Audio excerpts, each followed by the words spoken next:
உங்களுக்கெல்லாம் ஒரு இனிப்பான செய்தியை உங்கள் மத்தியில் வைப்பதற்காக இங்கே நான் வருகை புரிந்திருக்கின்றேன்.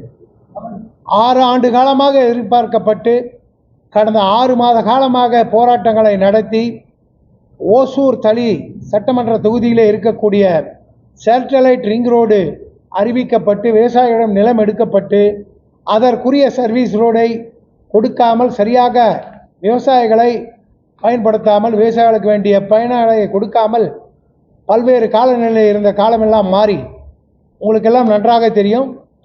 சென்ற மாதம் நானும் விவசாய சங்கத்தைச் சேர்ந்த முனியங்கட்டப்பா, அருண், எல்லா நண்பர்களும் சென்று நம்முடைய மரியாதைக்குரிய அமைச்சர் நிதின் கட்கரி அவர்களை டெல்லியிலே அவருடைய இல்லத்திலே சந்தித்தோம். சந்தித்த போது 2 கோரிக்கைகளை வைத்தோம். எங்களுடைய பகுதியிலே நீங்கள் எஸ்டிஆர்ஆர் ரோடு 200 கிலோமீட்டர் 44 கிலோமீட்டர் எங்கள் பகுதியில் வருகிறது. அதற்கு மிக மிக சந்தோஷம். ஆனால் அதிலே வருத்தத்தக்க சங்கதி என்னவென்று சொன்னால், விவசாயிகளுடைய நிலத்திற்கு அவர்கள் சென்று வருவதற்கு, அவர்களுடைய விளைபொருளை மார்க்கெட்டுக்கு எடுத்து சென்று வருவதற்கு, இங்கே அந்த பக்கம் எதிர்பக்கம் இருக்கக்கூடிய நிலங்களை கூட சென்று அடைவதற்கு சர்வீஸ் ரோடு, சேவை சாலை இல்லாமல் இந்த விவசாயிகளை உங்களுடைய அதிகாரிகள் பெங்களூரில் உட்கார்ந்து கொண்டு ஏமாற்றி கொண்டிருக்கிறார்கள். மாவட்ட நிர்வாகம் இதை கண்டு கொள்ளவில்லை.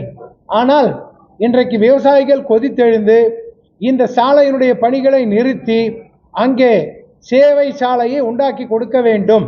44 கிலோமீட்டருக்கு உரிய சேவை சாலை குரலை எழுப்பி இங்கே வந்திருக்கிறோம்னு சொன்னோம். அவர் சொல்லும் போதே சொன்னார், ஏற்கனவே 10.58 11 கிலோமீட்டருக்கு நான் ஏற்கனவே ஆர்டர் வழங்கி இருக்கின்றேன். மீதம் இந்தியாவிலே எங்கேயுமே இந்த ரிங் ரோடுக்கு தேவையான சேவை சாலையை கொடுக்கவில்லை. இருந்தாலும் இங்கே நீங்கள் வந்திருக்கிறீர்கள். உங்கள் ஓசூர் பகுதி விவசாயிகளுடைய கோரிக்கையை ஏற்று விரைவிலே அதிகாரிகளை அனுப்பி சர்வே செய்து அத்தனை 44 கிலோமீட்டருக்கும் வேண்டிய புதிய அந்த சேவை சாலையை செய்து கொடுப்பேன். அதுபோலவே அப்பர் பாஸ், அண்டர் பாஸ் எங்கெல்லாம் மக்களுக்கு தேவைப்படுகிறதோ அதை செய்து கொடுப்பேன் என்ற உறுதியை நம்முடைய முனியங்கட்டப்பன் தலைமையில் வந்த விவசாய குழுவுடன் தெளிவாக தெரிவித்தார்கள். அதில் நம்ம அருண் அழகா பொக்கே கொடுத்து அவருக்கே உரிய பாணியில் பெரிய ஃபோட்டோ அடிச்சிட்டார். செய்தியில் சொல். ஆக விவசாய சங்கத்தினர் வேண்டுகோளை ஏற்று மத்திய அரசாங்கத்துடைய அமைச்சர் நிதின் கட்கரி அவர்கள் மிக சிறப்பானதொரு ஆணையை பிறப்பித்து அது இன்றைக்கு உங்கள் மத்தியிலே இன்றைக்கு விநியோகப்பட்டிருக்கிறது. 18ஆம் தேதி நெடுஞ்சாலைத்துறைக்கு சென்னை. இப்போ இன்னொரு விஷயம் என்னன்னா, இந்த பெங்களூரில் இருந்த NHAIனுடைய அதிகாரிகள் இதுவரை இவர்களை ஏமாற்றியதன் காரணமாக என்னுடனே அவர்கள் பல்வேறு நேரங்களே கருத்தையிலே எதிர்த்து பேசினார்கள். நான் சொன்னேன், எங்களுடைய விவசாயிகளுக்கு எதிராக எந்த அதிகாரிகள் செயல்பட்டாலும் ஒன்று நீங்கள் மாற்றப்படுவீர்கள், இல்லை என்றால் வேறு இடத்துக்கு நாங்கள் ப்ராஜெக்டை மாற்றுவோம்னு சொன்னேன். அதை போலவே மத்திய அமைச்சர் அவர்கள் பெங்களூரில் இருந்து இந்த விவசாயத்துறைக்கு வேண்டிய அந்த STRR சர்வீஸ் ரோடு ஃபைலை சென்னை ROக்கு மாற்றி 15 நாள் ஆகிவிட்டது. இந்த 15 நாளில் அதிகாரிகள் வந்து சென்று பார்த்து டெல்லியில் இருக்கக்கூடிய NHAI சேர்மேன் அவர்களிடத்திலே சொன்னார்கள், இந்த 44 கிலோமீட்டருக்கு நாம் சர்வீஸ் சாலை போடுவதற்கு எந்த இடைஞ்சலும் இல்லை, விவசாயிகள் கோரிக்கை ஏற்றுக்கொண்டு போட்டு தருவோம் என்ற அதிகாரிகள் சொன்னதை ஏற்றுக்கொண்டு மத்திய நிதின் கட்கரி அவர்கள் அமைச்சர்கள் இன்றைக்கு அந்த ஆணையை பிறப்பித்து உங்கள் மத்தியிலே கொடுக்கப்பட்டிருக்கிறது. இது நம்முடைய விவசாயிகளுக்கு கிடைத்த மிகப்பெரிய வெற்றி. இந்தியாவிலே எங்கேயும் இது போன்ற காரியங்கள் நிகழ்ந்ததாக இல்லை. 6 ஆண்டு கால போராட்டத்திற்கு 60 நாட்கள் கூட இல்லை, 30 நாட்களில் விடை அளிக்கப்பட்டிருக்கிறது. ஆகவே இதை ஏற்றுக்கொண்டு செயல்படுத்துவதற்கு இன்றைக்கு ஆர்டரை வழங்கி இருக்கக்கூடிய, அனுமதியை வழங்கி இருக்கக்கூடிய மத்திய அமைச்சர் நிதின் கட்கரி அவர்களுக்கு உங்கள் சார்பாக இந்த செய்தி ஒளிபெருக்கியின் மூலம் இந்த செய்தி உங்களுடைய மூலமாக மக்களுக்கு சென்று அடைய வேண்டும், விவசாயிகளுடைய பயனை விவசாயிகளுக்கு சென்று அடைய வேண்டும் என்பதற்காக உங்களை அழைத்து சந்தித்துக் கொண்டிருக்கிறேன். ஏன் என்ன விஷயம்னு சொன்னால், எங்கே ரிங் ரோடு போட்டாலும் அதுக்கு எல்லா இடத்துலையும் சர்வீஸ் ரோடு கொடுக்க மாட்டாங்க. ஆனால் இந்த 44 கிலோமீட்டருக்கு சர்வீஸ் ரோடு கொடுக்கப்பட்டது. காரணம் என்னவென்று சொன்னால், நான் அமைச்சரிடத்தில் சொல்லும்போது தெளிவாக சொன்னேன், இந்த பகுதி தான் பெங்களூர் மார்க்கெட்டுக்கு, இந்தியாவுடைய பல பகுதிக்கு விவசாயத்தின் மூலமாக உண்டாகப்படுகின்ற காய்கறிகளும் பழங்களும் தினம் 200லேருந்து 400 லோடு வரை மார்க்கெட்டுக்கு செல்கிறது. இப்போ நீங்கள் ரிங் ரோடுக்கு சேவை ரோடு கொடுக்கலன்னா அவங்க பொருளை அந்த மார்க்கெட்டுக்கு போக முடியாது. இங்கே விவசாய பொருட்கள் தேங்கி வைக்கப்படும், விவசாய நலன் பாதிக்கப்படும், பெங்களூருடைய மார்க்கெட்டும் பாதிக்கப்படும், எல்லா இடங்களுடைய காய்கறி மார்க்கெட்டும் பாதிக்கப்படும் என்று எடுத்து சொன்னோம். உடனடியாக ஏற்றுக்கொண்டார்கள். அவர்கள் நாங்கள் பேசும்போது காஷ்மீருடைய முதலமைச்சர் அந்த அப்துல்லா அவர்கள் உள்ளே இருந்தார்.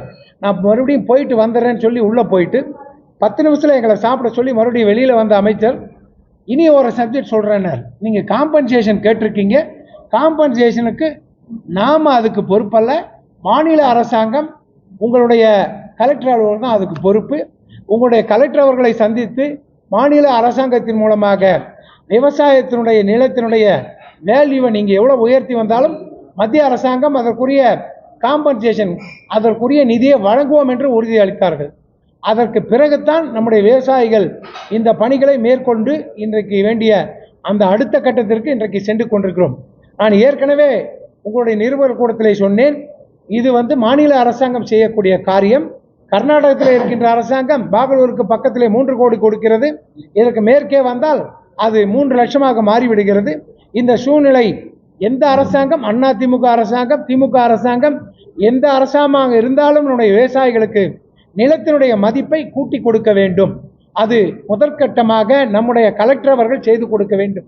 அதற்கு பிறகு மாநில முதலமைச்சர் அவர்கள் ஏற்றுக்கொண்டு அதற்கு உரிய அறிவிப்பை வழங்க வேண்டும். இதை இவர்கள் செய்துவிட்டால் போதும்.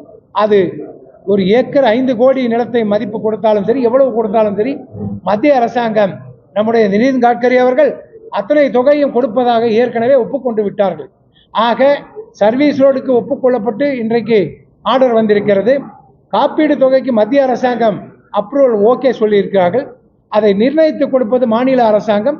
அவர்கள் விலையை நிர்ணயித்து கொடுத்து விட்டால் உடனடியாக அவர்களுக்கு வேண்டிய தொகையும் கிடைத்துவிடும். அதை கலெக்டர் அவர்களுக்கும் மற்றவர்களுக்கும் இன்றைக்கு நெடுஞ்சாலைத்துறை கடிதமாக அனுப்பியிருக்கிறார்கள். இங்கே பல்வேறு காரணங்களால் சாலை போடுகின்ற பணி தடை செய்யப்பட்டிருக்கிறது. விவசாயிகள் கோரிக்கை ஏற்று இன்றைக்கு நாங்கள் இந்த அனுமதியை வழங்கியிருக்கின்றோம். விரைவிலே புதிய ஒப்பந்தங்களை கோரி இந்த 44 கிலோமீட்டருக்கு 2 பக்கத்திலும் சர்வீஸ் சாலைகள் அமைத்து கொடுப்போம் என்ற உறுதி கொடுக்கப்பட்ட பிறகு இன்றைக்கு விவசாயிகள் அவருடைய நன்மையும் எடுத்துக்கொண்டு இந்த பகுதியினுடைய வளர்ச்சியும் அவருடைய கருத்தில் ஏற்றுக்கொண்டு சாலை அமைக்கின்ற பணியை தடையில்லாமல் செய்து கொடுக்க வேண்டும் என்று இந்த மாவட்ட ஆட்சியருக்கு மத்திய அரசாங்கம் இன்றைக்கு கடிதம் அனுப்பியிருக்கிறது. அந்த கடிதத்தினுடைய நகல் தான் உங்களிடத்திலே கொடுத்திருக்கின்றேன். ஒரு மிகப்பெரிய விஷயம் இது. ஆனால் இதை நம்முடைய அமைச்சரவர்கள் மிக சாதுரியமாக சிந்தித்து இந்த பகுதி வளர வேண்டும். ஓசூர் நகரம் ஆசியாவிலே வேகமாக வளரக்கூடிய நகரம் என்பதை நம்முடைய மத்திய அரசாங்கம் தெளிவாக அறிந்திருக்கிறது. ஆகவே விவசாயிகள் அவர்களுடைய கோரிக்கை உடனடியாக ஏற்றுக்கொண்டு அனுமதி கொடுத்ததற்காக மத்திய அரசாங்கத்தை நிதின் கட்கரி அவர்களையும் பாராட்டி இந்த நேரத்திலே உங்கள் மத்தியிலே இந்த கருத்தை சொல்வதற்காக இங்கே நான் உங்கள் மத்தியிலே அமர்ந்திருக்கின்றேன். இதை செய்தி நம்முடைய விவசாய பகுதி மக்கள் அத்தனை பேருக்கும் சென்று சேர வேண்டும். இதற்காக போராட்டங்களை தொடர்ந்து நடத்தி கொண்டிருக்கக்கூடிய நம்முடைய முனி வெங்கடப்பா தலைமையில் இருக்கக்கூடிய இந்த விவசாய குழு இந்த வெற்றிக்கு பொறுப்பாகும். ஆக இந்த வெற்றியை அவர்கள் தெளிவாக கொண்டாடி அடுத்த கட்டமாக காம்பன்சேஷனை பெறுவதற்கு அவர்கள் முயற்சி எடுத்துக் கொண்டிருக்கிறார்கள். அதன் முதல் கட்டமாக ஏற்கனவே நான் சொன்னேன், தேவைப்பட்டால் நம்முடைய மாண்புமிகு முதல்வர்களையும் நான் சந்திக்க தயாராக இருக்கின்றேன் என்று சொன்ன பிறகு இங்கு இருக்கக்கூடிய சட்டமன்ற உறுப்பினர் அவர் எந்த கட்சியாக இருந்தாலும் சரி அவர் அதற்கான நடவடிக்கை எடுத்திருக்கிறார். நேற்று 2 அமைச்சர்களை சந்தித்திருக்கிறார்கள். ஆக அரசியலை தாண்டி இந்த பகுதி வளர வேண்டும் என்பதிலே இவர்களுக்கு உதவுவதற்கு என்றைக்கும் எங்களுடைய பாரதிய ஜனதா முதல் பதவியில் இருக்கிறது என்பதை இதன் மூலமாக உங்களுக்கு நான் தெரிவித்துக் கொள்ள ஆசைப்படுகின்றேன். இந்த செய்திகளை நல்ல முறையில் வெளியிட்டு இந்த ஆதரவு செய்தியை தெளிவாக கொண்டு மக்களிடத்தில் சேர்க்க வேண்டும் என்று உங்கள் மத்தியிலே என்னுடைய வேண்டுதலை வைத்து விடைபெறுகின்றேன். நன்றி, வணக்கம்.